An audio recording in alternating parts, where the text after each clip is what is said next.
We have a wonderful panel today. We have 4 speakers on the panel. I'm just waiting to see whether Ruth is actually connected yet. That's my only challenge. But let me just read out the intros for our panelists, just in alphabetical order, in fact. So we have Professor Ruth Aylett, who is Professor of Computer Sciences in the School of Maths and Computer Science at Heriott University. She researches affective systems and social agents in both graphical and robotic embodiments and human-robot interaction. I should also say that rather than giving a long bio, what I thought I would do would give a short bio, so we've got more time to chat. And the longer bios are available on our Anthro page, the page that we have set up for this symposium.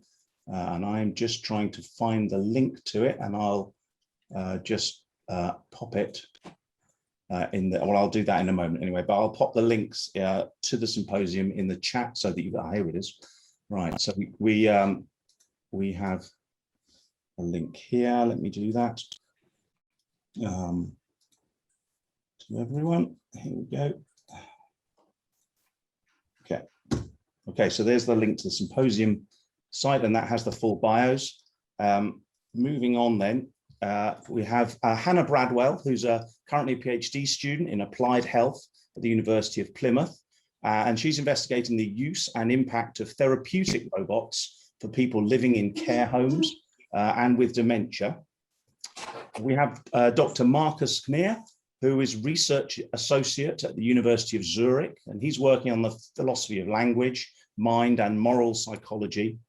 He's currently the PI of a 4-year SNF research project exploring biases in mental state ascriptions.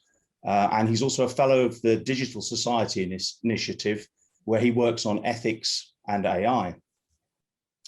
Our fourth panelist is Professor Tony Prescott, who's Professor of Cognitive Robotics at the University of Sheffield and Director of Sheffield Robotics. This is an interdisciplinary research institute across both the universities in Sheffield, and his research is within the areas of cognitive neuroscience, artificial intelligence, and bio-inspired robotics, with a particular focus on the investigation of biomimetic and biohybrid systems. So very much welcome our panelists. Thank you very much for agreeing to speak on this topic today. I guess. Sorry about that. So thank you very much, Rob. Has Ruth turned up yet? I'm just scanning up and down here to see if I can. All right. So let me just, first of all, I forgot to say what happened to Jen Hansel. She is now, we only had a 1-year postdoc for her. And so she had to slum a little bit and go take one at Stanford. And since she's in California, she hasn't been able to join. She was going to, but then she also had some clinical thing come up. So anyway, but anyway, she said she would be watching this later. So hi, Jen. And let's see, the other thing is that how this is going to run is that we're going to ask each of our panelists to give an introduction about their empirical findings in this first hour. So that's why we're rushing to try to give them each at least 10 minutes. And then in the second hour will be where all the Q&A is. So please hold on to your Q&A, and then we'll have a bit of a panel. We'll let them argue a bit too, and then we'll do the Q&A then. Okay. So you are kind of stuck here for 2 hours. Sorry about that. All right, great. And now, Rob, this was your hour. Do you have a running order? I think we need to just hear the talks from our panelists. And I was going to suggest that we did them in the order in which I introduced them. But since Ruth is not here yet, maybe we can pop her at the end. And I wonder if we could start with Hannah Bradwell. Yeah, absolutely. If that's okay, I'll just share my screen.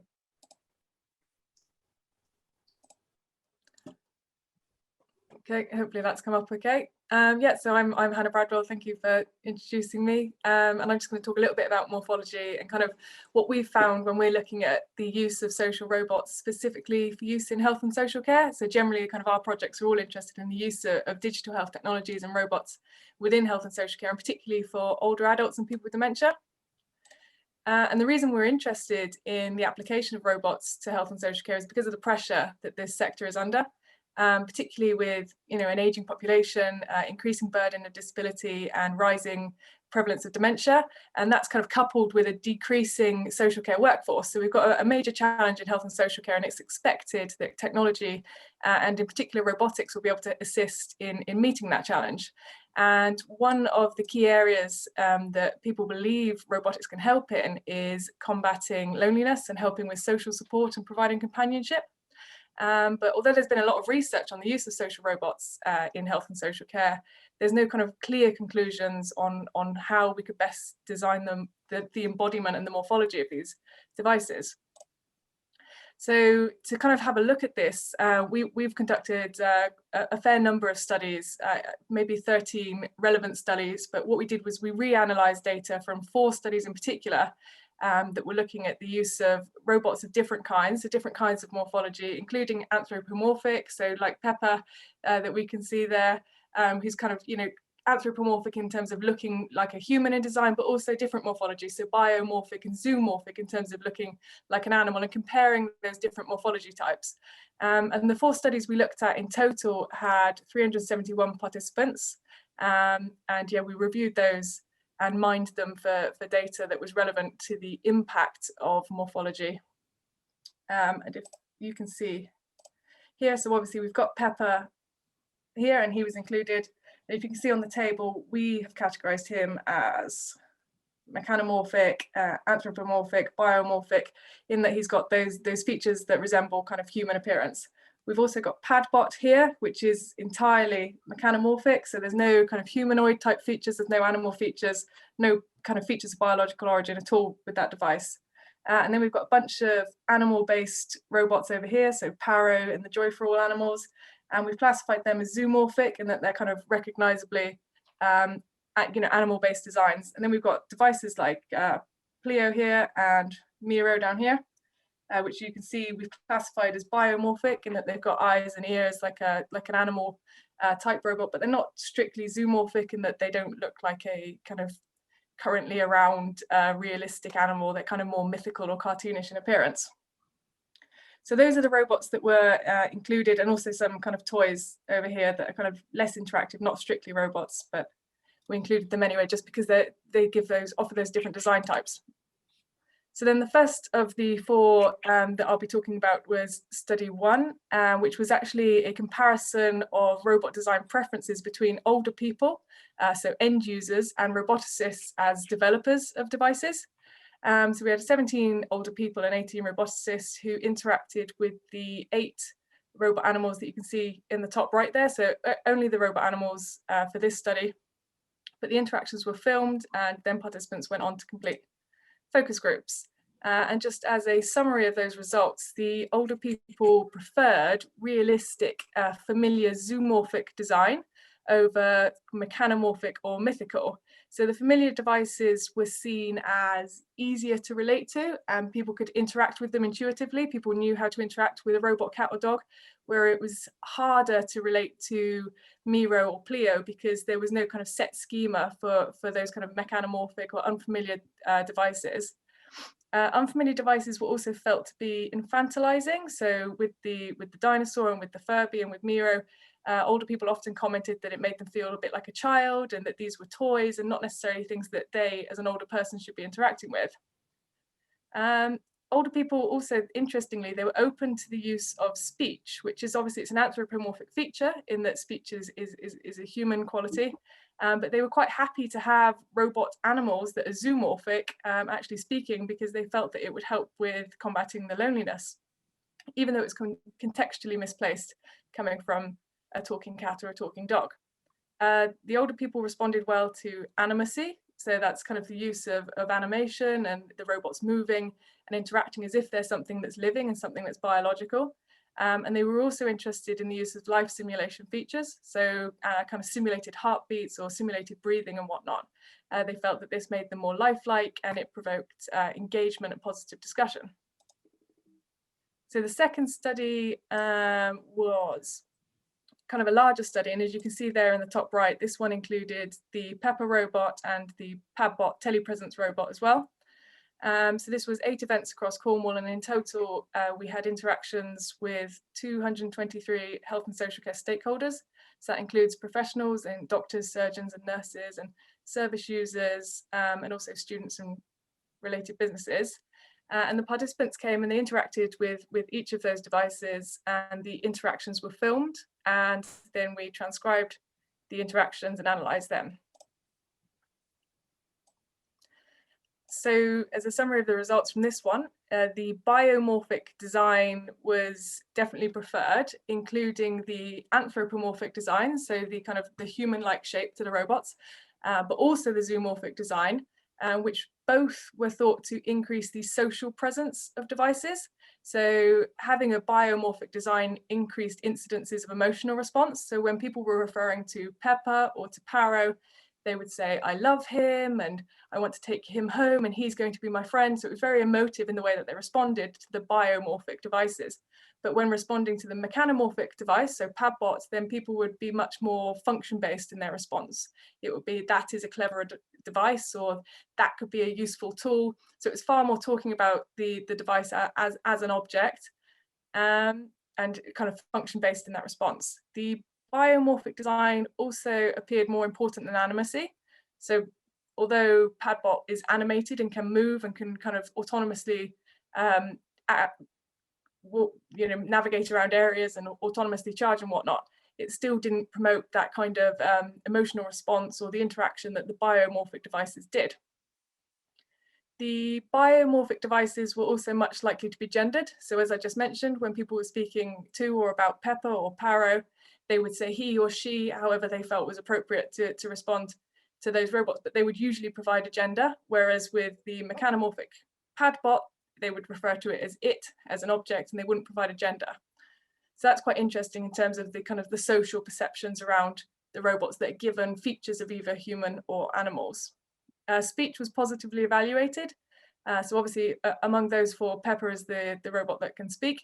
And even when the conversation was full of issues and the fluency was poor, it was still, the speech was still met positively, and people generally, they'd have empathy for mistakes from the robot, and they'd see it with humor, and it would almost aid in the acceptability of that device.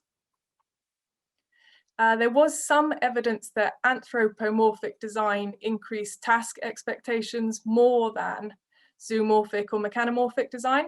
So as you can see with Pepper and his Hoover there, generally because Pepper had the human type shape, it's got arms and it's got hands, people would expect it to be able to do tasks that they wouldn't expect of an animal shaped robot. So they would say, could Pepper bring me tea? Could Pepper bring me toast in bed? Could Pepper do my cleaning for me? Whereas obviously those expectations were not there for robots that were zoomorphic in their design. So the biomorphic design definitely seemed to enhance perceived sociability, and as a result of that, we felt that there was increased engagement, and the participants were more likely to interact with the device as they would a living entity. The other interesting thing that we noticed with the anthropomorphic device, so Pepper, was that it was the only device to evoke fear or a negative response. And that was generally around people's perceptions of robots from sci-fi films. So people would say, oh, is this going to overtake the world? Is it going to, turn evil and do X, Y, and Z? Whereas again, those negative responses, that fear and that anxiety wasn't prevalent for the zoomorphic devices. So the devices that look like animals. Oops. So for study 3, we had a look at ethical perceptions. So as we mentioned already, it's kind of the ethical angle of designing machines to look like either human-like devices or animal-like devices carries some kind of ethical concerns, particularly when we're working with older people and people with dementia, because you can be worried about the level of deception. In terms of if people believe that a robot animal is a real creature, if they believe that a humanoid robot is in fact a living being, then that can cause some ethical concerns. So we looked at ethical perceptions among a sample of family members, so younger adults as stakeholders in the care of older people and people with dementia. And we had 67 younger adults take part in a survey. and they interacted with the 4 robots you can see on the right there. And these surveys queried their preferences, their dislikes, their likes, but also the degree of their concern for like a number of different ethical concerns. So carer convenience, reduced human contact, privacy issues, inequality of access because of cost, but also kind of deception, infantilization, and protection from harm. So as a quick summary of the results from that study, we actually found that deception and infantilization with the zoomorphic design, which was what we were looking at in particular for this study, were not perceived as important among their stakeholders at all. They were actually rated kind of really low in terms of the degree of concern. And what the younger adults were worried about is actually socioeconomic factors. So it's actually these platforms can be very expensive, and the equality of access to those platforms is something that we should consider in terms of they can be beneficial, and people are recognizing the benefits of such devices, and there needs to be equality in terms of people being able to access and purchase those. So that was quite interesting. And it's interesting also that generally most of the participants indicated that they would purchase a Joy for All cat for an older relative. So that, again, it demonstrates that even though it's a realistic morphology and there could be a barrier there around deceiving people, that obviously it's not a barrier to real world purchase because people display pretty good purchase intentions. So for study 4, we did some interviews with care home managers, staff and relatives of residents. And these interviews were carried out with the participants, after they had observed residents interacting with the robots you can see on the right there. And then we did some interviews, which again were transcribed and analysed. And just to summarise those results, there were mixed opinions on speech in this study. So the stakeholders felt that it was engaging and it was entertaining for residents, and that it did provide some kind of social contact, but they were also concerned around the kind of the confusion that it could cause for people with dementia of having speech coming from an animal, which, you know, it's incongruent with the setting. There was positive opinions on life simulation again, which was felt to increase social presence. And then again, we saw that the mechanomorphic devices may have invoked those negative responses and dislikes of machine-like robots, which I think is actually, it's kind of probably more prevalent with older people who perhaps have less experience with technology than younger people anyway. And so they're less inclined to be using kind of laptops and smartphones and whatnot anyway. So then if you're introducing something that looks very machine-like in its morphology, then again, you could be in danger of having a more negative response. So as a kind of a general wrap up, the results suggested that biomorphic design was preferable over mechanomorphic design, and speech and life simulation features such as breathing were well received. The anthropomorphism, so specifically kind of the human-like qualities, demonstrated some limitations in terms of evoking fear and task expectations that were absent for the zoomorphic design, so the animal-based designs. And so we felt that kind of currently, you know, as it stands for the current population of older people, the combination of kind of familiar zoomorphic appearance with animacy, life simulation, and speech capabilities appeared pretty interesting. Okay, so fantastic. I hate to cut you off on this, but we'll maybe come back to that if Ruth doesn't turn up. But I let you run over a couple minutes because my prior is she's not here yet. Who knows? Anyway, so who was next? It was Markus. I think Markus is speaking next, Joanna. Yeah. Lovely. So I'm trying to share my screen. Yeah. And again, if you came late, the Q&A is in the second hour. We're trying to get through all the initial talks now, and then we'll have a proper panel and discussion between and amongst. Okay, go ahead. Can you see my screen? Yes. Good stuff. And you can also see my cursor. Yeah, good. Okay, that was a really interesting talk. Thanks a lot, Joanna, for inviting me to this. Okay, let's see.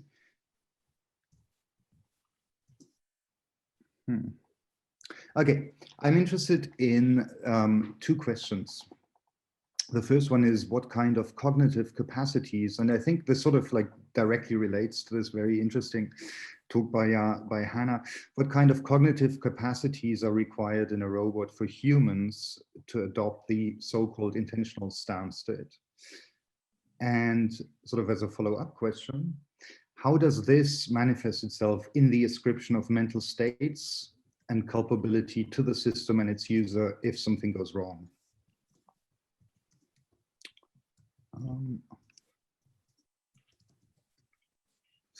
So as you probably all know, Dennett, for instance, proposes three distinct strategies to predict, explain, and understand the world. The one is the so-called physical stance, which, for instance, we apply to celestial bodies, where we just use the laws of physics. The design stance, which, for instance, we use when predicting, explaining, or understanding artifacts, human organs in the body, plants, and so forth. And then the really interesting thing, which is the intentional stance that we tend to apply for rational agents. And there we usually ascribe belief, knowledge, pro-attitudes, such as desires, or the very intentions to make sense of what other people do.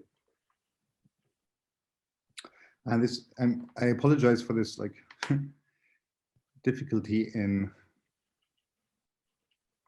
switching the slides. For some reason, it doesn't work so well. Okay, and here I've done a lot of experiments on this. I'm just going to show one and sort of embed it in some methodological thoughts. All of this, of course, is just a little sketch. So certain people, in particular, the extraordinary Bertram Mull, whose work I like a lot, run a lot of studies on sort of moral judgment regarding artificial agents. And for instance, there's one study from 2018 where, you know, you have sort of a typical trolley dilemma type situation. And either the human agent or the robotic agent chooses to sacrifice a certain amount of people for saving others. And they sort of accompanied the scenario with a visual cue or like little images as to how the robot looks. And in the one case, you know, it's just sort of a box. In the other case, it's sort of a robot from the 1960s or 1970s in real life. And then you have one from the 1960s, 70s in film. You see these different pictures, and they actually have an impact on whether people are willing to ascribe blame to the robot or judge their actions as right or wrong. And the kind of thing I'm interested in is all the things which are going on under the hood here. You know, you see this long arrow sort of where people draw inferences from, you know, a visual cue. This could also be in direct interaction to the possible culpability of the artificial agent. Okay, and so since I've been moving into AI and ethics over the last 3 years, but originally I was just sort of interested in mental states descriptions in general, and a lot of this can just be taken over wholesale to our new sort of partners of interaction. I think some of the things, this is not complete, of course, that go on under the hood or like under this long arrow are inferred capacities of the system, which then lead to a different stance we employ. You know, either designs, the design stance, as was already obvious in some of the stuff Hannah just presented. Sometimes we, for instance, refer to, you know, this artificial agent as it, so we adopt presumably the design stance. You know, sometimes we refer to it as she, you know, so presumably we adopt the intentional stance, and how all this then shapes culpability. Okay, and I think what really matters for culpability culpability or sort of the explanation, understanding, and prediction of these systems are the inferred capacities of the system and the stance we adopt towards it, no matter how they are triggered. I mean, of course, eventually it's interesting to see how they are triggered. You know, is it the presence of the eyes, or maybe following the gaze or whatnot? But I think sort of in trying to understand these new friends, we should perhaps focus on the red boxes before we, you know, move all the way down. So these are some methodological thoughts that inspire just one little experiment I'm going to present. If I manage to move on to the next slide, which is very hard. Okay, here I'm just going to present one experiment. It's a text-based, vignette-based experiment with a little less than 400 participants, run on mTurk, on Amazon Mechanical Turk. Consider the following scenario. So Schill & Co., a farming company, employs an AI system named Jarvis to manage its potato fields. This year, Jarvis uses a new fertilizer, which it knows to have a 20% probability of polluting the groundwater. Okay. And in some of the cases, there is no pollution, you know, things go well. In others, the bad outcome does come to pass. The groundwater is polluted, people get sick. So we vary this between subjects. It's a typical, in the law and also in like probably in moral psychology, we would here speak of the awareness of a substantial risk of harm, which is a case of recklessness. You know? See, a lot of people study intentionally sort of brought about bad actions of robots. I don't think that is currently the most interesting category. Okay, so it's rather, okay, the system, you know, it's sort of easy to ascribe some kind of informational state and say, does that mean 2 minutes? Fantastic. Okay, I think recklessness, okay, so I'm going to speed this up. Thanks, Joanna. Recklessness is much more important, and this is also problematically not really where the focus lies in most studies.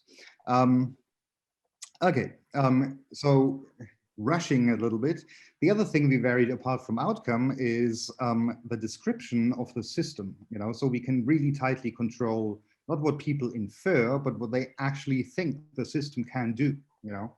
So on the one hand, there's a really unsophisticated system. The main thing is it doesn't really have a complete theory of mind. It can't really ascribe knowledge and beliefs to humans. Semi-sophisticated system has a primitive theory of mind. It can attribute epistemic states, and the sophisticated has an even more complex theory of mind, can also like read emotions, whatnot. Okay. And then you see, and then we ask different questions. Again, struggling with the slide. Oh, come on. Okay, one regarding recklessness, the epistemic state, one regarding the wrongness of the actions, and one regarding blame. Okay, all DVs were measured on a Likert scale, both for the system and the user or owner of the system. And here you can see, for instance, for the epistemic state, recklessness, the unsophisticated system is not ascribed recklessness. The semi-sophisticated system, which has a primitive theory of mind, is, and so is the sophisticated system. So we have a considerable difference here. And if I manage to get to the next slide, I can show you what this does to the, and, you know, here's an interesting thing. So this is, of course, mirrored in blame ascriptions. First of all, it's not the case, as many people presume, that we don't blame robots. Of course we do. If they're perceived similarly to humans, for instance, if they have inculpating mental states or mens rea, but not if they don't. Okay. Interestingly, wrongness doesn't produce a difference here. Wrongness is a feature of an action, not of an agent. And I mean, this I think would be quite interesting to explore in more depth, but we won't. I'll show you also the results for the company. You see that the less sophisticated the system, the more recklessness is actually ascribed naturally to the user or employer, the more blame is ascribed to them, and the worse the action. Okay, so we sort of have this kind of shift back and forth depending on the capacity of the system, and we don't need any visual or other kinds of cues that might trigger them. I mean, eventually we do need a sophisticated system of understanding this, but I think we should linger for the next few years a little more on these intermediate things that can go on. Summing up, we presumably adopt the intentional stance to robots. This is all still very crude. To robots when they are perceived to have a basic theory of mind. And with theory of mind, we blame robots more and their users less. Since blame cannot I believe, since blame and many others cannot correctly be ascribed to robots, this opens up the possibility of responsibility gaps, not just in like military technology and stuff, but in ordinary life whenever things go wrong. Next steps, we need a more fine-grained typology of capacities and their relative impact on these sort of inferences. And only once the relation between perceived capacities, stance type, and culpability is better understood, does it make sense to probe what kinds of physiological features trigger inferences concerning the capacities? That's it. Thanks a lot. So yeah, definitely we will be talking about collaboration and next steps and things after the hour. I think that'll be a great thing to do. Yeah. After party. Okay, so moving right on. So Ruth is here. So Tony, please do your 10-minute thing. Okay, hello everybody. Let me just show my slides.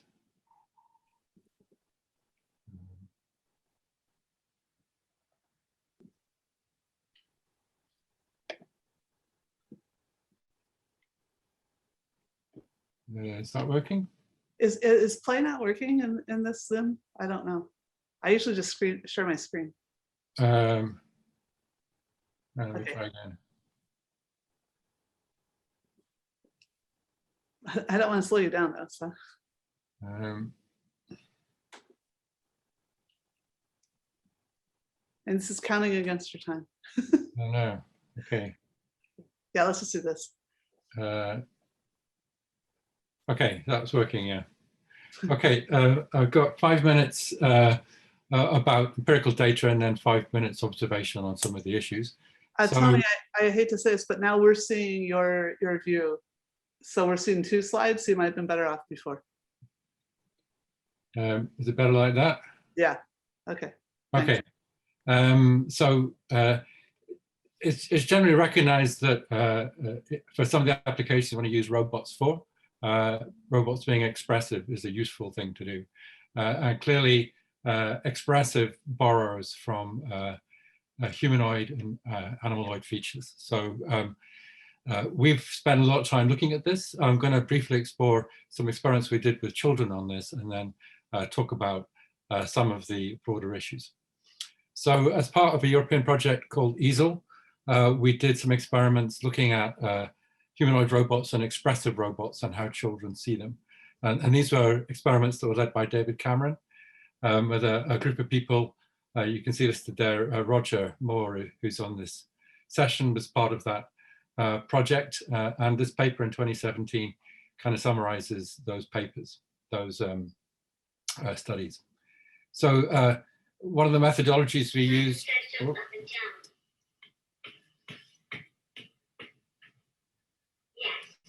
So that's I'm not sure if that's showing properly, but that was a Simon Says type experiment. I'm sure you know what that means.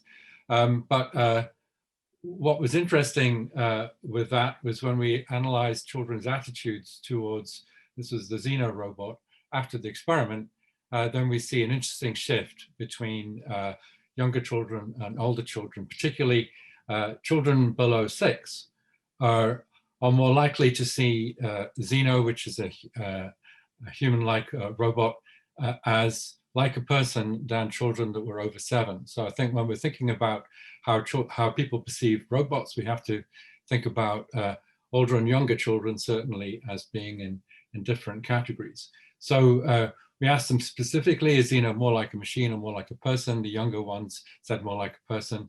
The older ones tended to say more like a machine. And this reflects something we know from psychology about the development of biological understanding, that younger children tend to have a more animist view of what is a living thing. So a thing that moves is seen to be alive. So a ball, if it's running around, might be thought of as alive, whereas older children and adults take a more vitalist view.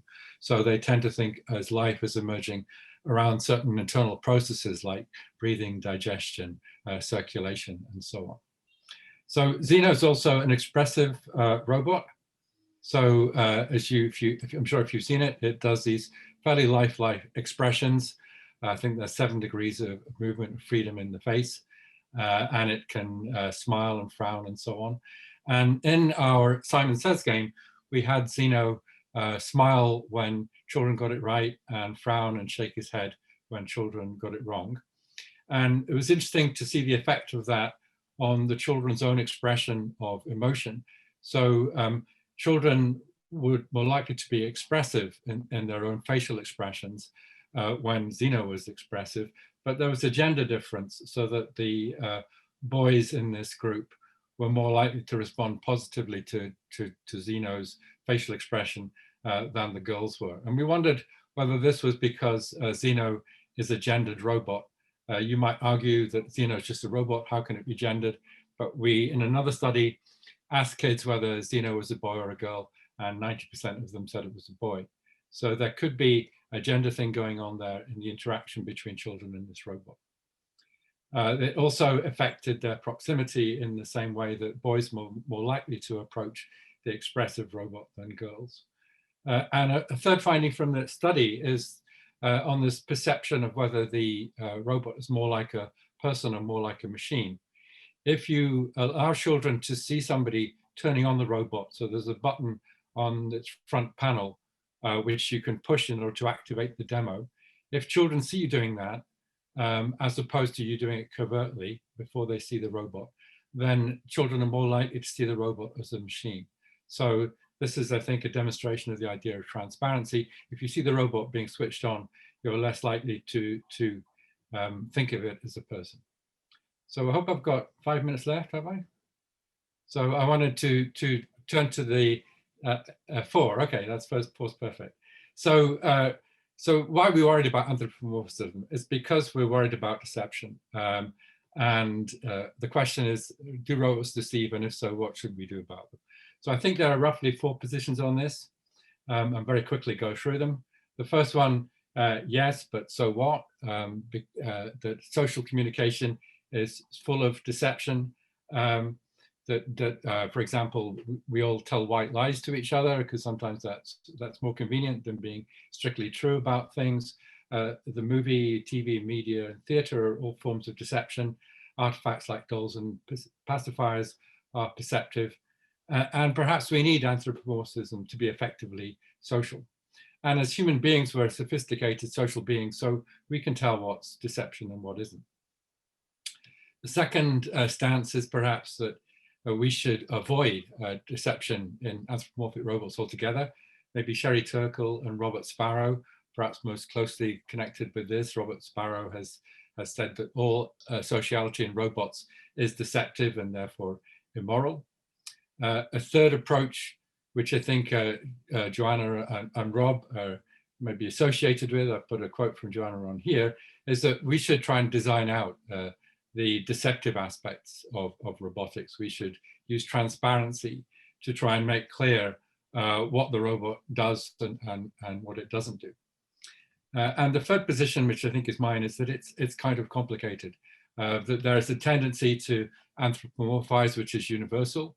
I think it's going to be hard to design that out. There are different kinds of anthropomorphism, and I'll quickly say what I mean.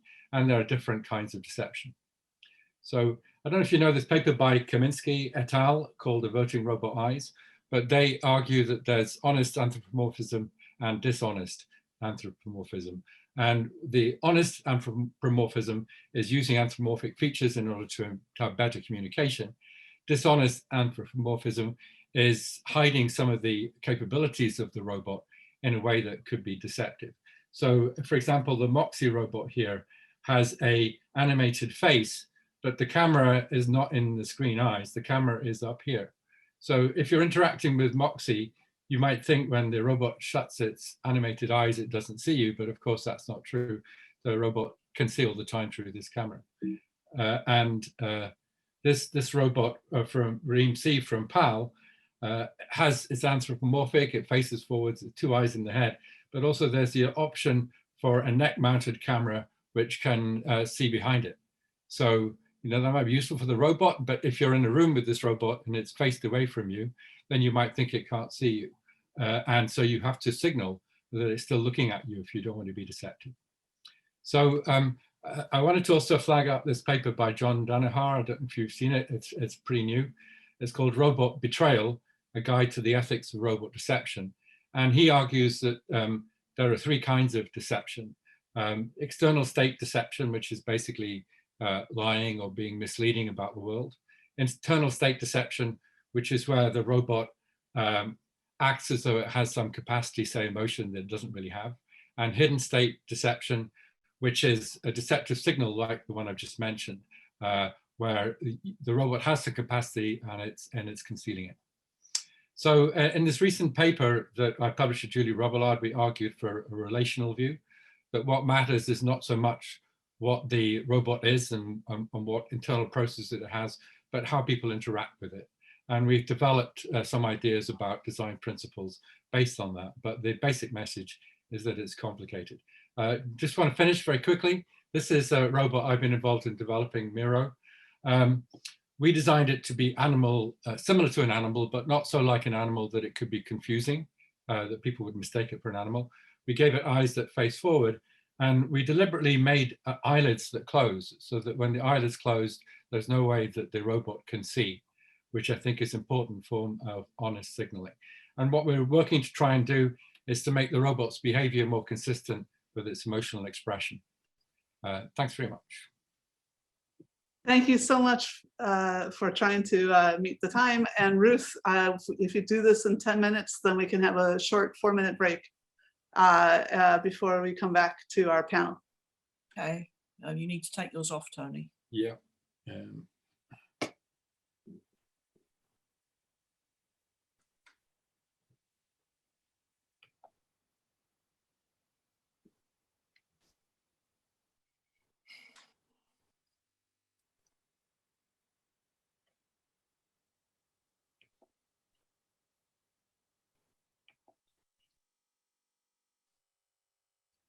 Yeah, Great. because if this is going to work either, which is unfortunate.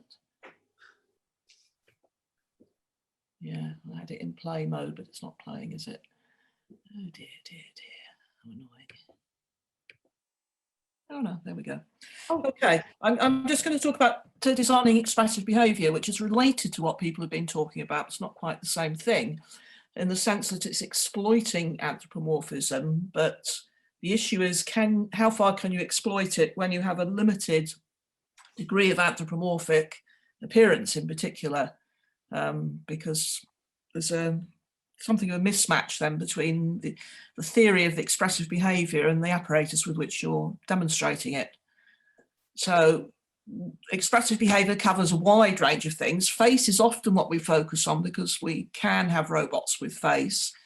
And facial expression is clearly very significant because people tend to look at a face when they're interacting. Glance is also extremely significant, and you'll see this in hopefully one of my video clips. We tend not to use gestures so much because we often don't have arms on the robot, but posture is definitely usable but underused, I would say, in a lot of robots, even though that also demonstrates a lot in human terms. The reason we want to use it, it's partly a transparency issue, which is paradoxical given that these are not human artifacts and they don't have human feelings or states, but we want to signal the model what the model says they do have. So in a sense, we're trying to make our model transparent by producing expressive behaviour, and it extends the communicative bandwidth outside speech. So we can give parallel information along with natural language interaction. Users assume expressive behaviour, and this is unavoidable in my view. Anything that moves will tend to be interpreted as giving expressive behaviour.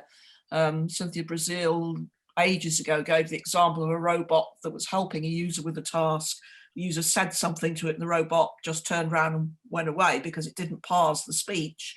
The user interpreted that as intentional rudeness. So it's very difficult to stop people doing that. I'm not sure that you can if trees, storms, and various other natural phenomena can be interpreted as having intentions, which they have been historically. I don't think you're going to stop people doing it with robots, personally.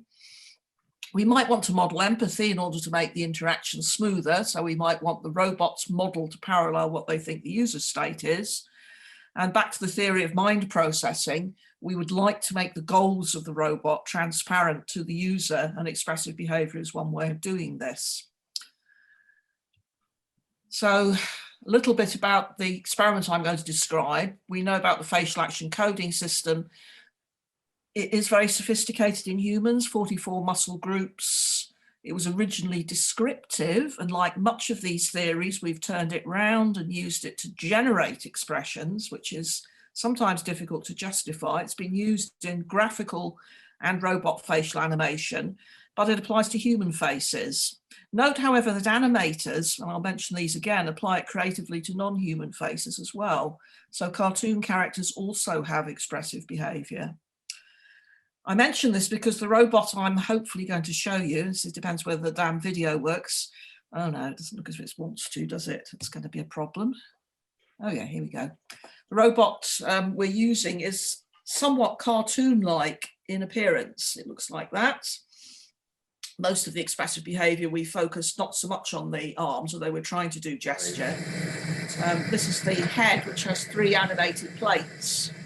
So you can move them, and it has 2 eyes with eyelids as well that you can move, and then the head itself can move. So you can demonstrate some schematic expressions like this. I won't do them all, but here's joy, just kind of, yeah, cartoony. And you could do a negative. The angle one, I think, is fairly effective.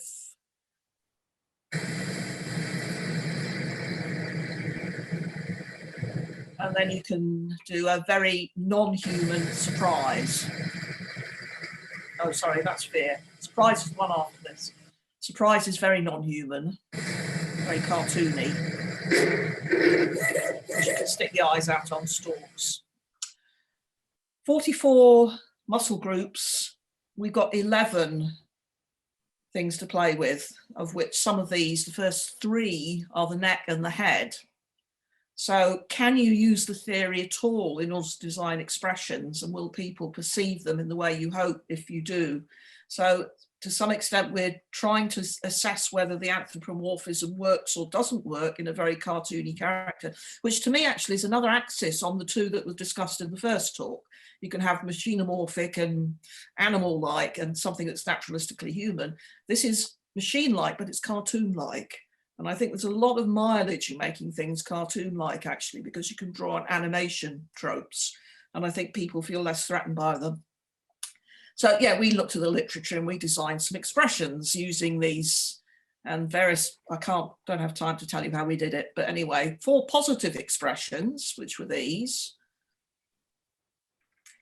And these were intended to be generally positive rather than specifically emotional. So we're using them, as you'll see, to denote approval in the context of an experiment. And then 3 negative expressions, which looked a bit like that. Now, what we did was to design an experiment in which, this is the initial version with just the robot head in the Glasgow Science Museum. We didn't have to transport the whole thing. The idea is that the robot wants items for its breakfast. The user hands it items, which are in fact plastic children's toys. And the robot says whether it likes them or not by giving an expression. The user puts it in a like or dislike box. And thereby we see whether the user perceives the expression correctly or not. I do want to show it happening if possible.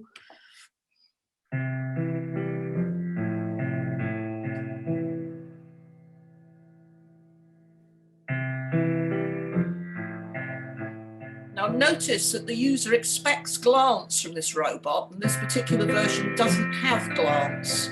So the user keeps moving things in front of it, hoping that it's actually seen it. So you can see the degree of anthropomorphization from the behavior of the user. Now this was intended to be a positive expression coming up, but everyone nearly thinks that's a negative expression. I shall skip the rest of this because of the time.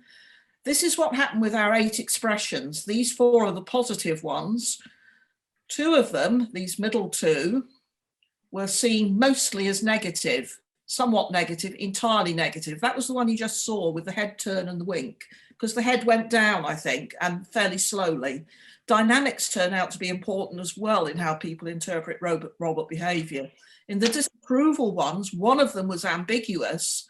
The other 3 were correctly interpreted nearly all of the time. So I think this demonstrates that you can use the human theory, but you have to test it out, and that in particular, it's very strongly contextually. Now, we did this a second time, and these are results from a second experiment. We were actually looking at adults with autism. These are high-functioning adults. In this case, we didn't use adults who'd been diagnosed. We used what's called an AQ score, an autism quotient score. And what we hoped we would see, or expected we might see, is that as their score increased, then closer to the end of autism, you might see a drop in the accuracy, these things here, and an increase in the inaccuracy, and we didn't see that. So it appears that people who are known to have some issues with social signal processing still interpret these signals in the way that we intended in context, which I think shows that the anthropomorphism is a very strong cue. Interestingly, the thing we did find with this is that students whose first language was not English were more likely to misinterpret the expression. And this wasn't a language interaction, so it didn't depend on their language ability. We're pretty sure that's a cultural thing, and that people are, and there is evidence from work in Glasgow, for instance, that expressions are culturally mediated. So you shouldn't assume that your anthropomorphic behavior will play the same in any culture in which you actually put it. It may be interpreted anthropomorphically, but it may not be interpreted the same way. Okay, so in conclusion, I don't think you can avoid anthropomorphism, and I would tend to go with Tony on it's complicated. Expressive behavior is, though, a powerful communicative function, and it may reflect the agent internal state, in which case it helps transparency, even if the internal state is a modeled one and not a human one. In general, these affective expressions are social signals, and it's all horrifically contextual. So you shouldn't expect any piece of behavior to be independent of the context in which you deploy it, because people are using very sophisticated social processing with these things. I would modify Dennett's categories myself, not the intentional stance, but the social stance. It's not merely that you think the thing has intentions, but you're interpreting those intentions within a very complex social structure, which is going to affect your interpretation. And it should be an animated add-on, and you need a model. Finished. Thank you. Thank you. Okay, well, thanks all the speakers. We have 3 minutes for a break, and then we'll come back and have them debating. And then also that'll be the time for Q&A. So thanks all the audience too. But now you have a little chance to turn off your robots or something and take a stretch, because supposedly we have 10-minute breaks, but now it's a 2-minute break. But yes, thanks all the speakers. It's fantastic. All right, so it is 5 o'clock in Berlin. I guess that means it's 4 o'clock in the UK, and we are back, I think, some of us. Okay, half the panel are back, and 100% of the panel are back. Thank you. Okay, I don't know a way to promote, except for the, I guess if you guys all turn your microphones on, maybe you're more likely to come up and be the ones people can see. But I don't know how to sort of panelize this. So anyway, I personally have this set up in gallery. You can go up into the view and set gallery, and then you can see as many people, and it tends to show you the people the camera's turned on. And it's fine for other people to turn on your cameras, especially if you're going to ask questions, but please try to remember to turn off your microphone, especially when you're like whacking the desk and things, you know. Let's see, well, the great discussion. I haven't noticed, I was having so much time listening to speakers, if there's any questions in the side. So I'd like to ask people, if they do have questions, to go ahead, raise your hands or start typing them in there. I think I want to briefly recap the projects that were funded to do with AXA that we aren't, as I said, it was kind of a weird thing. They gave us money and then they told us we had to write a proposal even though they were giving us the money. And so the project we made up was to check whether, so I totally buy that there's an automated process of identification as soon as you perceive something as human-like. And so I totally agree with what Ruth was saying towards the end there. In fact, I've heard people speaking to some of the things Tony talked about, who think that it's unethical to use natural language generation because they could find no way to not have the natural language processing robots affect the patterns of speech in a household. So these household devices will affect the way your family talks. And so some people have said, okay, that's it, I'm quitting my job. I'm no longer doing these lucrative jobs, which was interesting. But anyway, the point is that we wanted to look more closely at how other kinds of transparency that we might be able to offer it, such as the stuff that Rob and Andres Theodora were doing during their PhDs. So things where we expose the plan structure, whether that was altered by more or less anthropomorphic appearance. And in this case, we only have the one robot. I want to get one of those pad bots now that I've seen it. But we only have the one robot. But what they did, what the master students did, was made it seem more robotic. So you have a pepper that's going, I'm a robot. And then you have a pepper that's doing, the normal fluid, Disney thing. So that's the conditions we're going to be running, and I'll let you know if we ever get results. But sometime after we can talk. It was funny, all this anthropomorphism. I had to kidnap them from the UK before Brexit because I didn't want to pay the duties on them, and also that they had to be socially isolated for 8 months was just craziness. But anyway, so enough of me babbling. Let's get to the panel themselves. This isn't a good, no, okay, I'll put that one later. I think I'll do a first round of, is there anything that the panelists want to ask each other first? But like I said, if there's any questions from the audience, then we can come in. And then if we need to, we can go to more provocative questions to make it lighten up later. But for right now, let's just let the panelists talk to each other's talks. And I will do it at this point. You can also pitch if you were looking for cooperation. Yes, Markus, you can start. So I'll just start with a tiny little comment regarding Ruth's really interesting experiment. Ruth, given that you said that everything is horrifically contextual, I think there is a confound in the evaluation of your positive expression number 3. No. So I think that actually looked pretty positive to me. But if the robot looks down here and this is the dislike basket, then naturally people think, okay, this is where they have to put it. No? So I think it was a different kind of cue. It wasn't necessarily positive or negative. It was sort of, if I look here, and that means put it here. No. Yeah, I don't think it was actually. It was very strongly regarded as negative. We thought it was because it was too slow, in fact, and it looked like it, therefore it made it look more negative because it was quite slow. It's quite hard to drive these things really fast. And the wink wasn't very obvious because it was also too slow.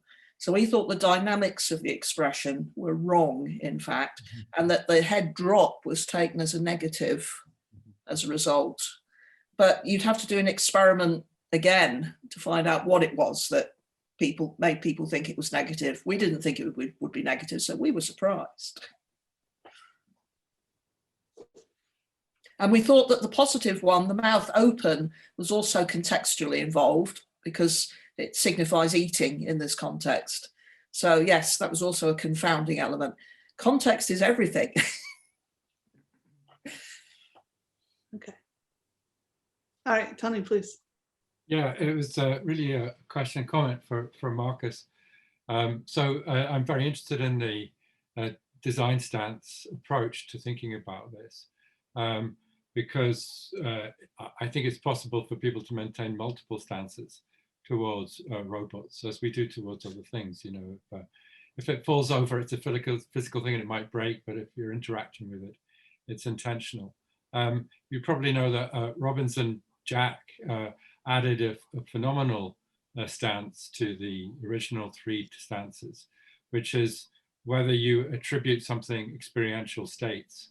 And a study by, I think, Hübner found that people tended to attribute intentionality to robots, but not experience. So there is a sort of a distinction there that we might want to make between extensional and experiential.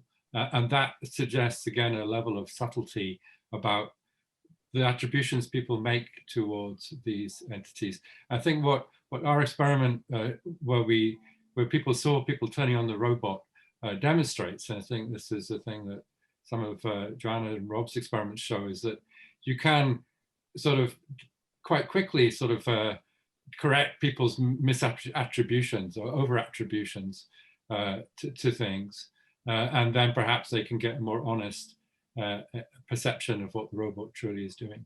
So I was wondering what you think about this distinction between intentional and phenomenal. The phenomenal in general, like, I mean, philosophically, it's such a mess now. So sort of the short general take is I do think these, Dennett categories are incomplete, and they weren't necessarily like devised to elucidate our interactions with these artificial agents. No, they were sort of like a relatively crude measure of how we like intuitively approach, understand, predict, and explain the world. No, I think any extension that has a particular use value is of help. I'm not so sure how much at the moment, So, for instance, do I think the phenomenal versus the intentional is where we need a new category first? Not so sure. I think, for instance, if you think about behavior and in particular about actions, like one interesting distinction is the one between pro attitudes such as desires or goal states on the one hand and epistemic states on the other. I think that is perhaps where I would sort of introduce a distinction first. No, like the intentional stance requires both. No, I find it relatively uncontroversial to say, well, a robot or like a sophisticated artificial system has an informational state. Yeah, it makes no real sense to me to say that it has a desire. Okay, but still, like a goal state or something is interesting. No, so this is where I would go first.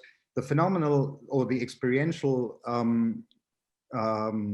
capacities that we can attribute to them is also interesting. That would maybe be where I would look afterwards. So I am going to go push a little bit on that so we can get more into some more provocative, like normative questions. Because I was on a project when I was a PhD student in the distant archaic past. What is the name for that phenomenon in political science, social science, where you figure out some correlate that actually has this it's a really great measure. But then as soon as you figured out what it is, then it becomes a target instead of a measure. And so do you remember what this term is? It happens all the time in economics. So people notice that something is a really good predictor of how a company is going to do. But then every company does that thing to try to sell their company, to drive their stock prices up or whatever. And so it no longer is correlated in any way with the quality of the company, right? Okay, so intentional stance. That was absolutely, Rod Brooks was saying, sorry, I'm just going to say it. Rod Brooks was trying to build a robot that he's like, how will we know when we've achieved it? Well, I like Turing and I like Dennett. And so as soon as people say it's easier to understand this robot by using an intentional stance, then we've achieved, cognition, consciousness, moral obligation, everything. So that was his goalpost, was to do this thing that, as several of you said, is actually completely automatic. And certainly I gave a talk in front of a whole lot of philosophers in Vienna a few years ago. And when I pointed out that street furniture, that it was not statues. Statues are human-sized and human-like, anthropomorphic, alter human behavior. Statues, no intelligence involved whatsoever, right? And everybody that's going to go, oh, rats, because they've been trying to use the fact that humans change their behavior as a motivation for changing the designation of the moral status of AI. And so for those who want to build something to which they, or to whom they owe obligations, these things are bait. That's something that's very attractive to them. So this is, I think, where there's some controversy around this. And I know for a fact there's people that have differences of opinions that are in this Zoom room. So I don't know if anyone wants to go to that topic. And we also do have, Marissa brought something up in the Q&A, which I would, in the chat, but I'd be very happy to have her talk about it too. So does anybody want to, I could just try to run through the entire panel and get each of you to say something about do you worry about your findings being used to manipulate moral obligation? Or do you see it as a means to reveal moral obligation? I think Ruth has her finger up, Joanna. I'm not sure. Oh, does she? Okay, go ahead. Even pictures of eyes change people's behavior. Someone ran an experiment with an honesty box. Pictures of eyes made people use the honesty box more. Okay, so behavior modification is very easy. Yeah, I mean, I think we should all worry about it. And the point I would like to raise that we haven't addressed is that nearly all the work we do uses the novelty factor. Yeah. Has anyone run work that runs for longer than about half an hour? We ran an experiment for 3 weeks. People's attitudes change over 3 weeks. Our colleagues in Portugal ran an experiment over 7 weeks of about 1 hour exposure a week. Attitudes changed over that period. So the attribution of intentionality varies depending on people's assessment of behavior. And it's almost impossible in the state of the art, and probably for an almost indefinite future, for a robot to look particularly human over a very long period of interaction. Its regularities become very obvious over that period. That being said, the Paro in a film was tested in an old people's home. They took it to an old lady who wasn't suffering from dementia, incidentally. They turned it upside down, they unzipped it. She knew it was a robot. And thereafter in the film, you can see her treating it just like a living thing and like a friend. She was terribly lonely. She hated the home. Okay. Suspension of disbelief. We haven't mentioned that either. Do we really think it's a real living thing like us when we play anthropomorphism, or are we suspending our disbelief the way we do with cartoon characters? Yeah. So I think a critical question here is, how much does it matter that it's a living thing? If it's a behaving thing, if it's a social thing, these are also aspects of humans and animals, and that we're living as well is kind of beside the point if you're thinking about perhaps a social companion.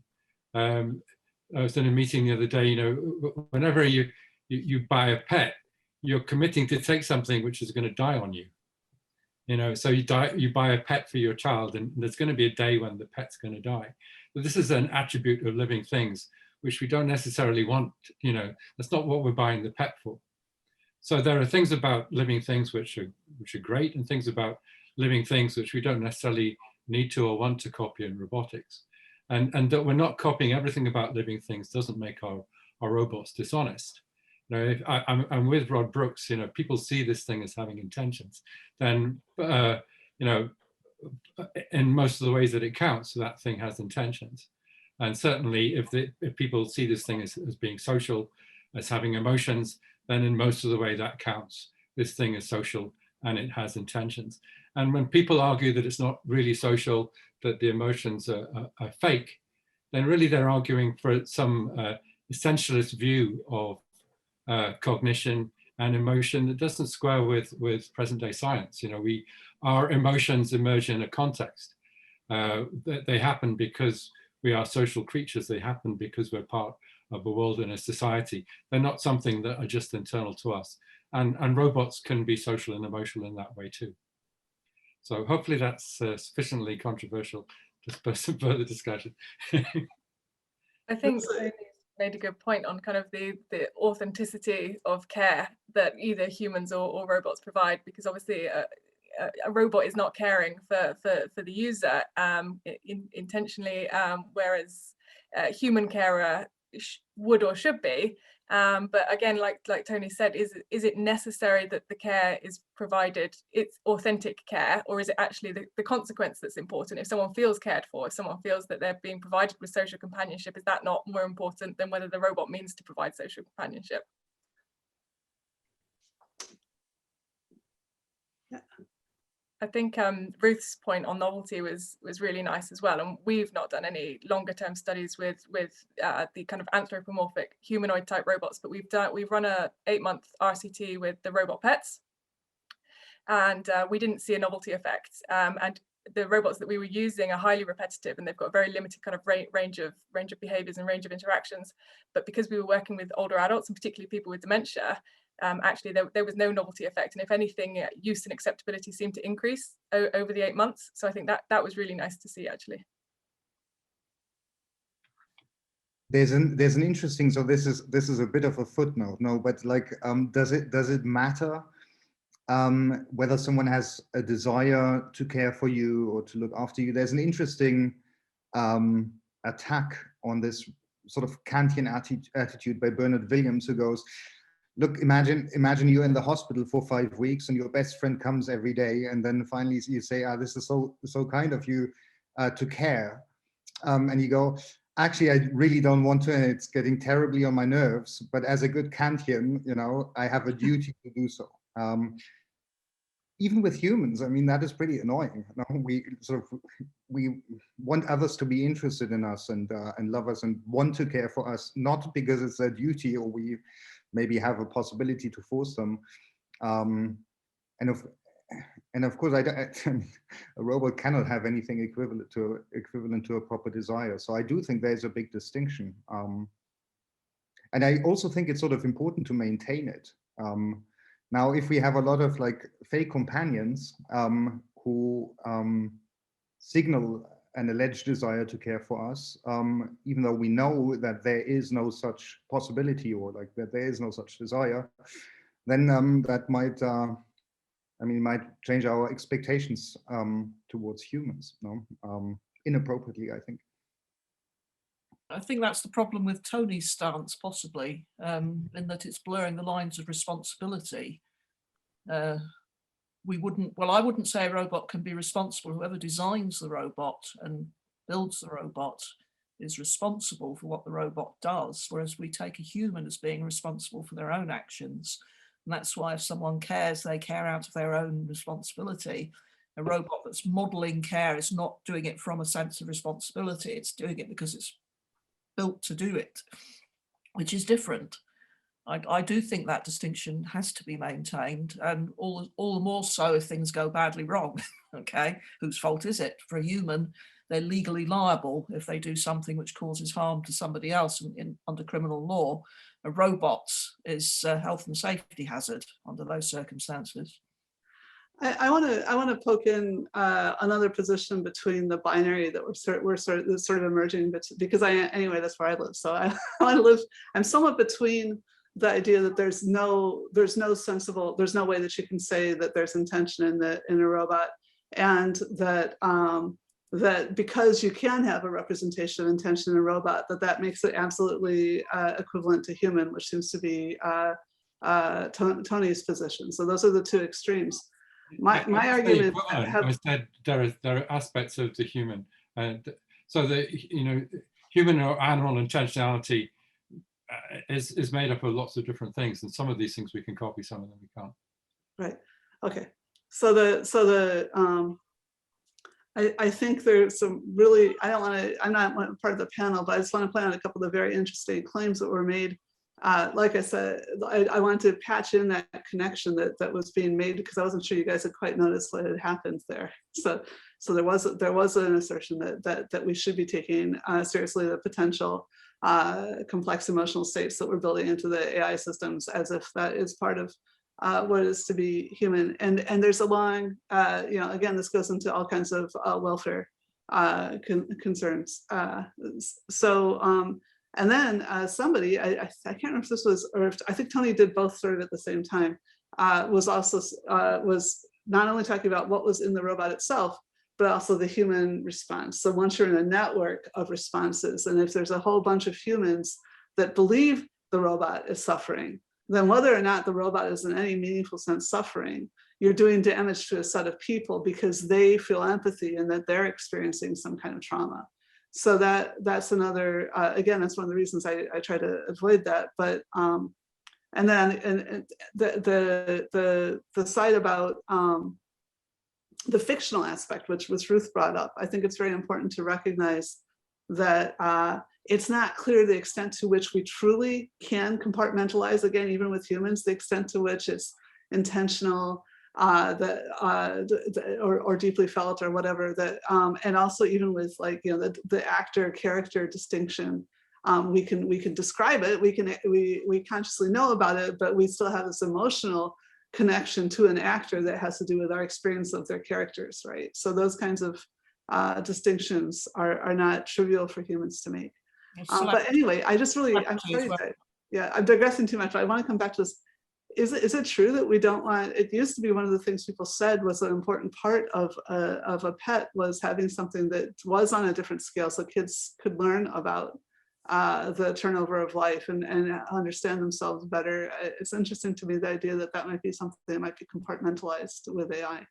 But that's, again, partly because I'm afraid of the people who believe that they are going to be immortal within the next few years. And I meet these people and they're powerful.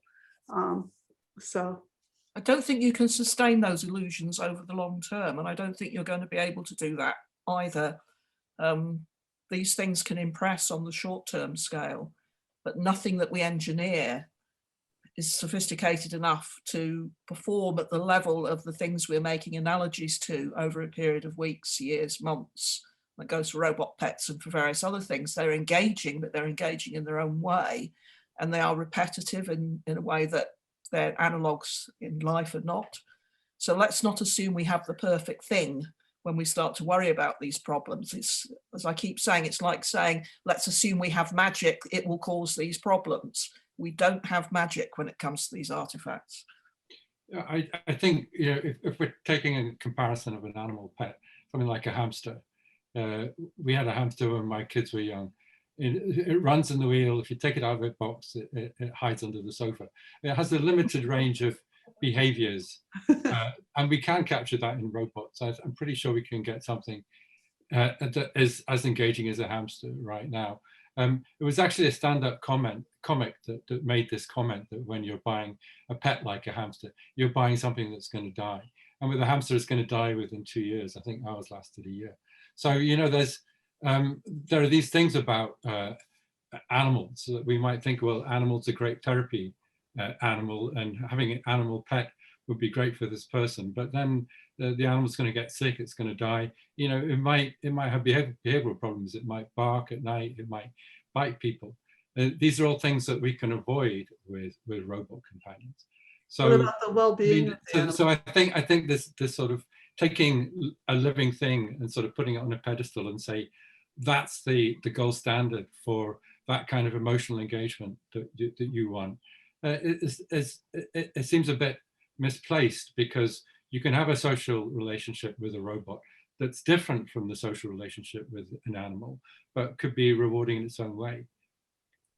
I just want to point out that I totally agree with you, and that's actually one of the little noticed parts of my infamous Robots Should Be Slaves book chapter, is that I kind of point out that if we do start making all these uses of robots, it might be better off for dogs, because dogs are being used somewhat slave-like right now. So anyway, I should let the panelists, does anyone else want to pick up on this?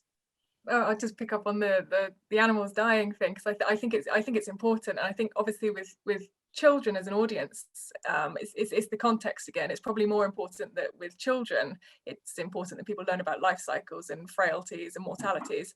But particularly with older people, we found that even when batteries went flat, that was really distressing and caused a lot of trauma. So if something as simple as batteries going flat that can be replaced and the robot can come back to life is distressing and causes, you know, impairments in well-being, and can be quite severe if you're talking about people with dementia and agitation, then having kind of real animals in that situation that could genuinely die could be really, really distressing. And like Joanna pointed out as well, the well-being of live animals is something that we've seen is really important. It can't be kind of understated, that there's not only risks for people, but risks for live animals in those contexts. And in those contexts, the robot versions far surpasses the ability of a live animal. Yeah, I think the cartoon idea Ruth was talking about, and that's sort of what we were trying to go for with Miro, is to reduce the animal likeness to sort of a cartoon qualities with the sort of expressive features emphasized. I mean, I think also it might help with this issue. The Paro is almost close enough to be, because it's furry, you can mistake it for a living thing, perhaps. So that might be less of an issue with something which is clearly more cartoon-like in robot form.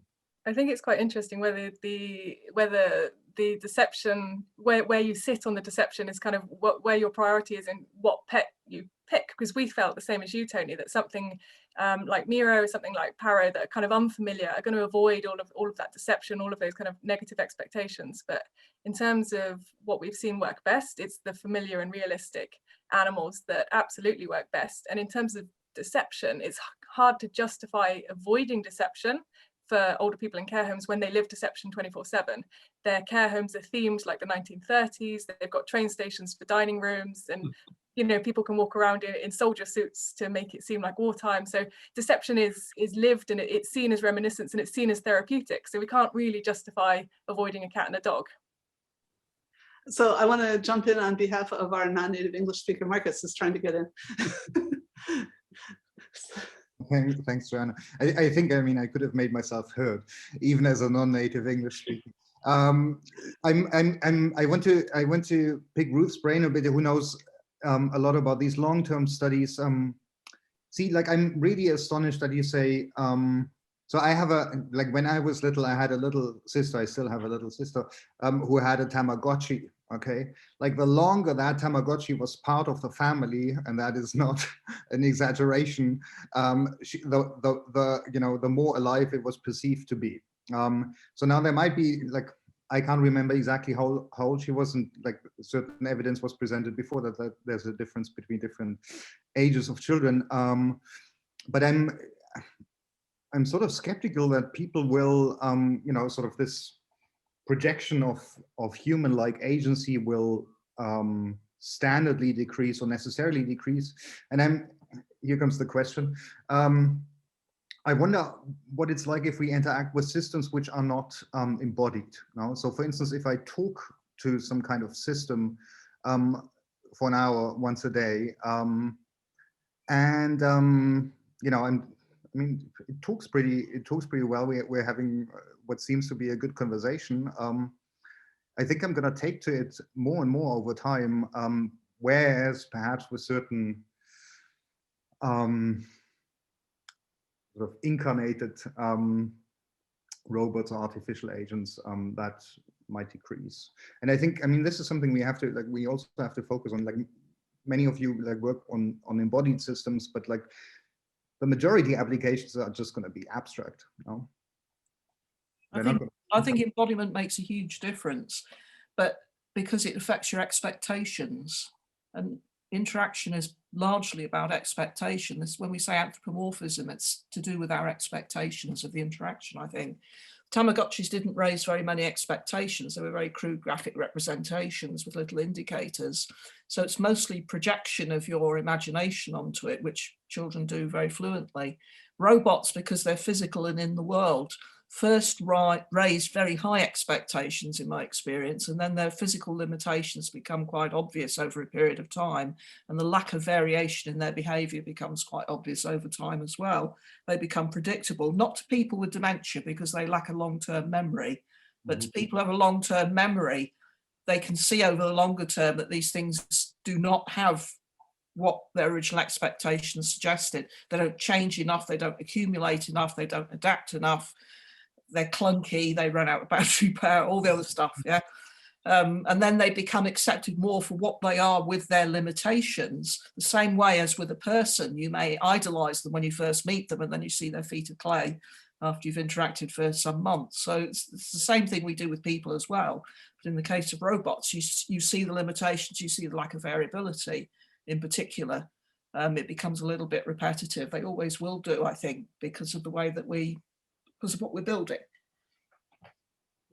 Markus, I think what could be interesting about sort of disembodied agents is the potential for building up a shared history. So if you have a disembodied agent that is able to learn about you and know about your past conversations, and I know that most chatbots can't do this, but I think this is where the relationship could form. And I think shared history, we tend to overlook this, but that's central to how we form relationships with each other.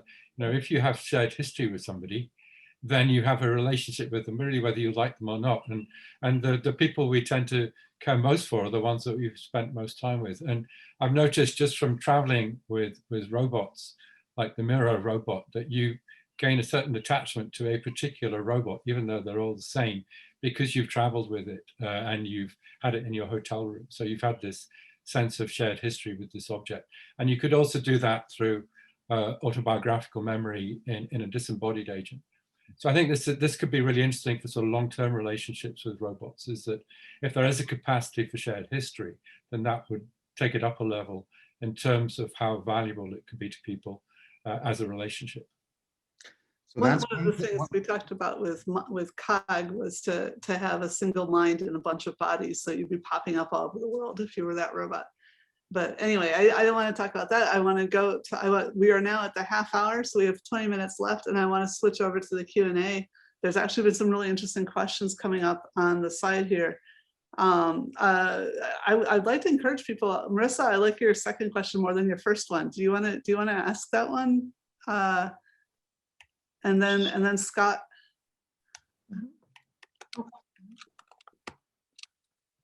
Or I can hear you typing. You can just talk.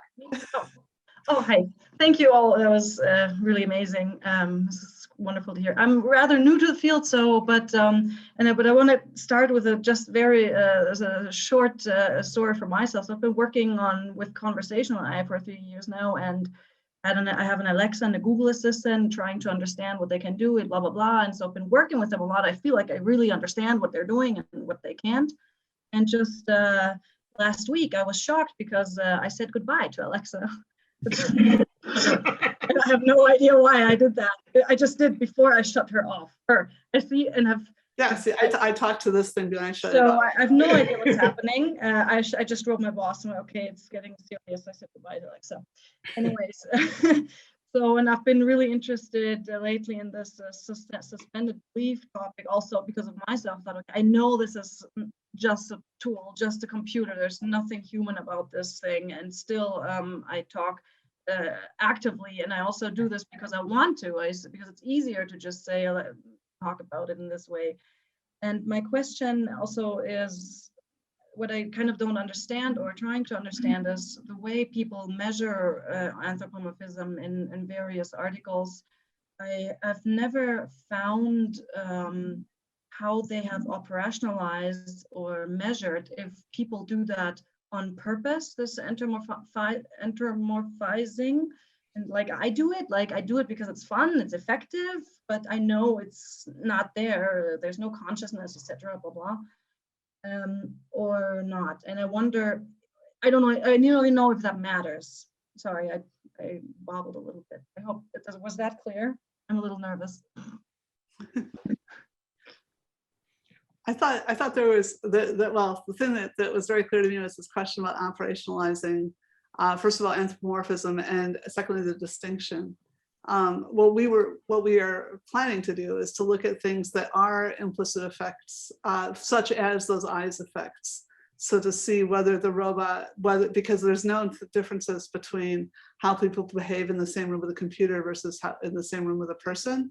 And so then we were going to try to pick up on exactly to what extent, where was it in between, depending on these presentations with the robot. But anyway, let's ask the people who actually have some empirical data, unlike me, who only has plans.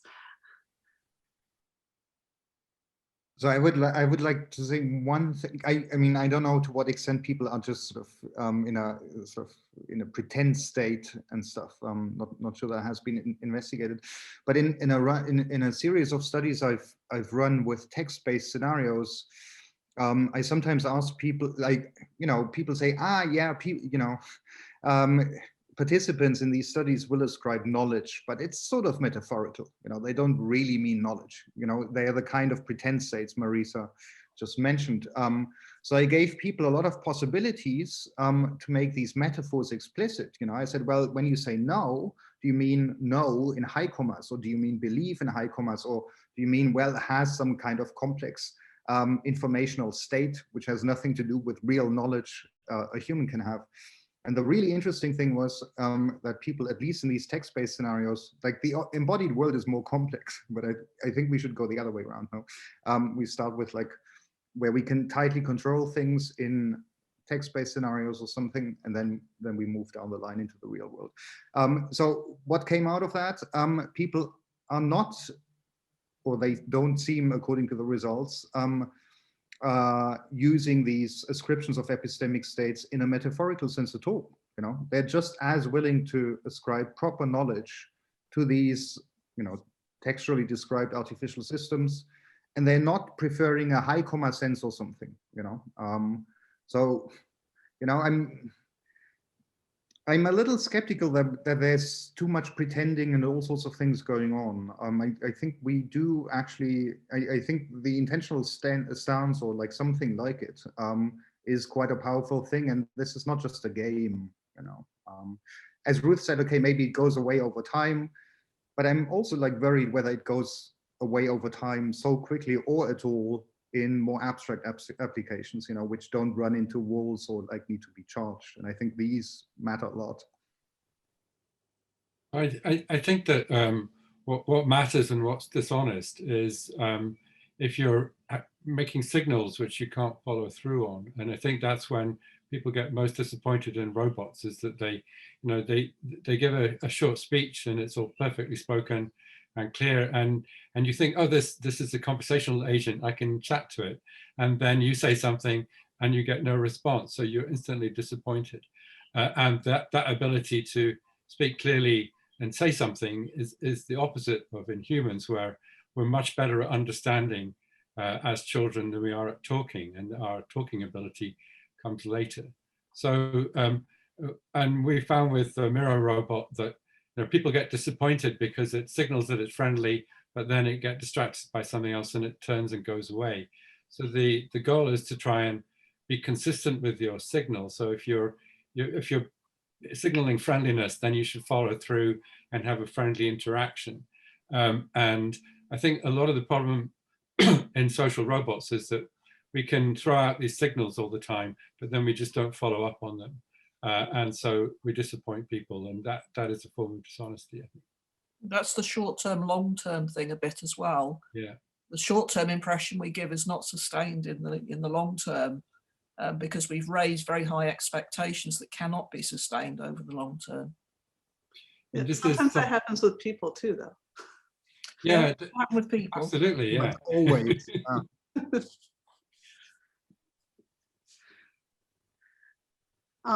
Let's see. Okay, so Scott, did you want to ask your question? Scott Hawley? Sure. Yeah, I think we just now kind of hit on it. When I visited Bath, Andreas Theodor and I really connected on the notion that just robots fail so often and they don't perform as specified, and yet many people seem to have a huge expectation of their capabilities. And just wondering if anybody would choose to comment on kind of the disconnect that can happen between our once we anthropomorphize our expectations of things, and then the fact that, yeah, this robot is just jamming itself into the wall or it's stuck on the ground. And any comments along those lines? Yeah, I really worry about that myself. I think people's expectations are cultivated as a commercial proposition, and it has a terrible effect on the whole field. Most people have never experienced interaction with a robot. So I take Markus's point about his scenarios, but his scenarios are being interpreted through that hype, in my view. That's why people don't make that distinction. I really worry about the expectations that people are being given by press, film in particular, notoriously film, and all the rest of it. I think it's a real curse. Okay, so Zoran, I apologize. I'm going to jump over you and go to Rob because I think he wants to weigh in here. But Rob, why don't you ask your question after you weighed in? Thank you, Joanna. So I just offer that when I was doing all my experiments with robots, I saw a huge variation between individuals. So we could see effects, but nevertheless, there were huge variations between individuals. And that's why we came up with this, we have no theory of mind for robots kind of argument.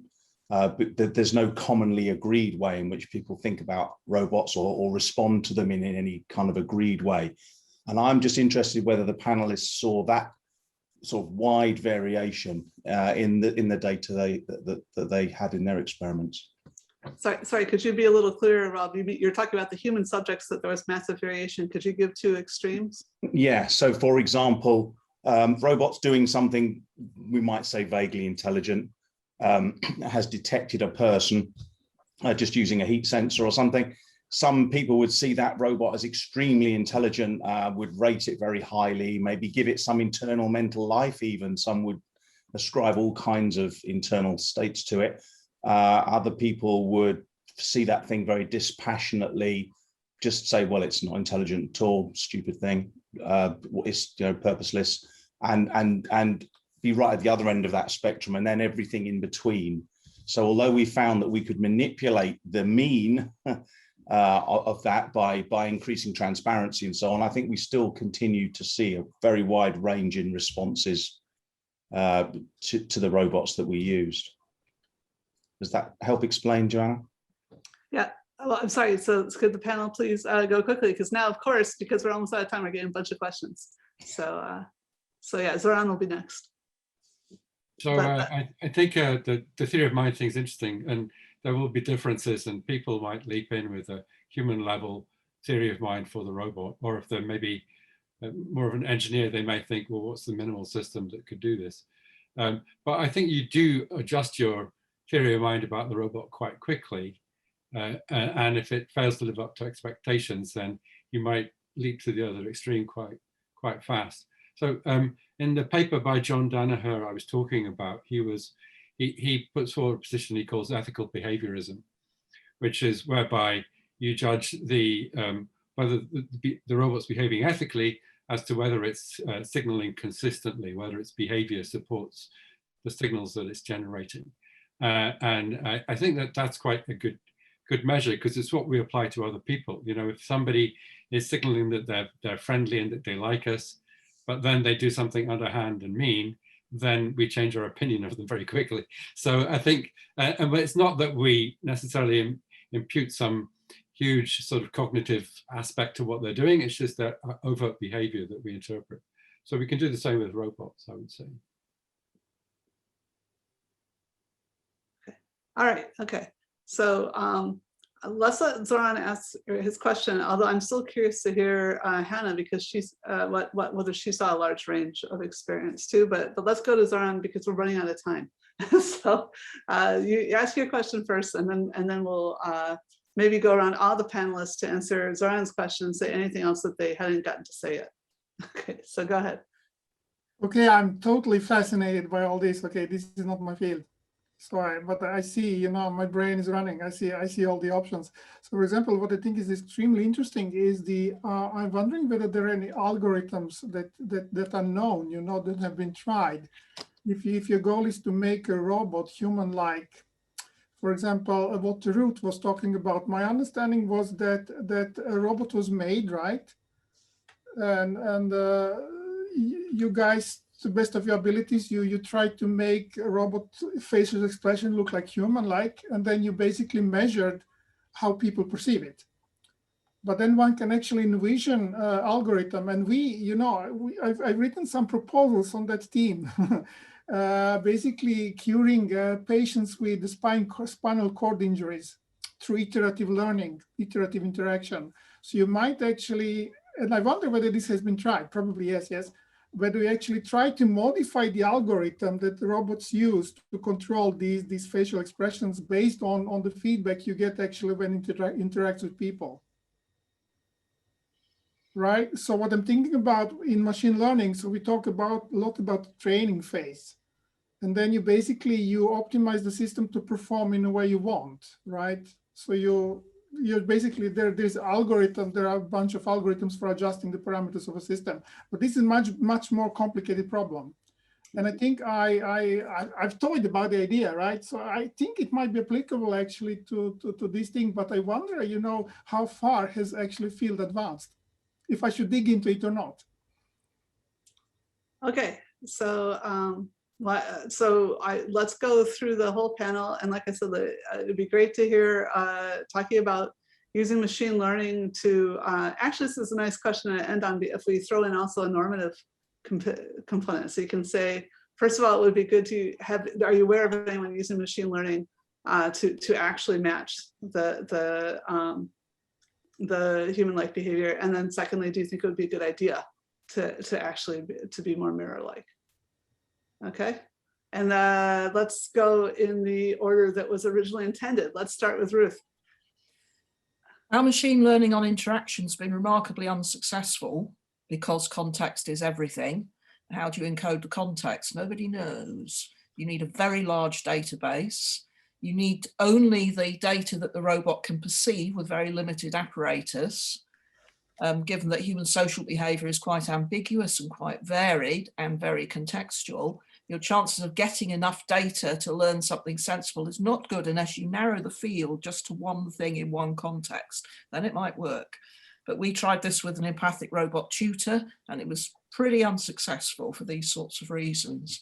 So I won't say machine learning will never be any use, but so far this is not a good domain for it. Great, thank you. Everybody else, I just want to point out we've got like 2 minutes each if we're going to have a 1 to 2 minutes. Sorry. I can't comment too much on the machine learning, but I'd agree with Ruth, and I'd guess that actually the kind of adaptability of the robot responses to the human could be more simple than machine learning. So we're looking at kind of the smartwatches that can pick up if someone's blood pressure or heart rate is changing and adapting the robot behavior in that regard, rather than kind of something slightly more sophisticated. So yeah. You want to make your pitch for collaboration? Sorry, I cut off when I was trying to keep everybody to 10 minutes. Oh yeah, I mean, yeah, I was just I'll drop my email address in the chat, I suppose, because yeah, we've got a couple of projects underway at Plymouth. So if anyone had any kind of developments that they'd be interested in sticking into some co-design groups, then get in touch with us. On the machine learning point, so I think machine learning is vital to give robots better scene understanding, because a lot of the limitations that we have in current robots is that they're just totally unaware of the setting they're in. I mean, they may recognize that there's a face there or a voice, but they're not aware of the scene, and particularly the social scene. So I think we need to use machine learning tools, not necessarily in that setting, but ones that other people have trained. We've tried to use machine learning to develop autobiographical or episodic memory for robots, which I think is going to be important in order to contextualize the robot behavior in terms of past interactions. We're still very far from having anything we could use in an actual robot, but I think the difference between human autobiographical memory and robot memory at the moment is that robots can record everything that happens, but they can't recall useful stuff at the moment it's needed in the way that people do. And until they can recognize who you are and remember what you talked about last time and why that mattered, they're not going to be very effective social agents. My very first consciousness paper was called "Consciousness is Easy, but Learning is Hard." And the editor was so horrified that they changed it to "Now is for the tricky bit." But that was exactly what I was talking about, that we have total self-awareness in machines, and that actually learning is about compressing and forgetting. Anyway, our final panelist, Markus, do you have anything to say on this topic, or both either empirically or? Yeah, when it comes to machine learning, so I'm at least as interested in non-embodied systems as in embodied systems, and I think a chatbot. I mean, their machine learning is making a lot of progress. So say, like, if we're interested in ethical or normative questions, and now sort of we're interacting, say, unwittingly on Twitter and so forth, I interact with a lot of chatbots.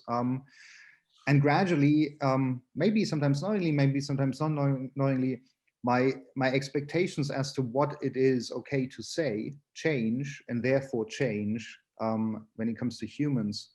I am quite worried about that. And like Joanna knows that I've run a lot of studies on norms of assertion. They do differ for artificial agents from humans.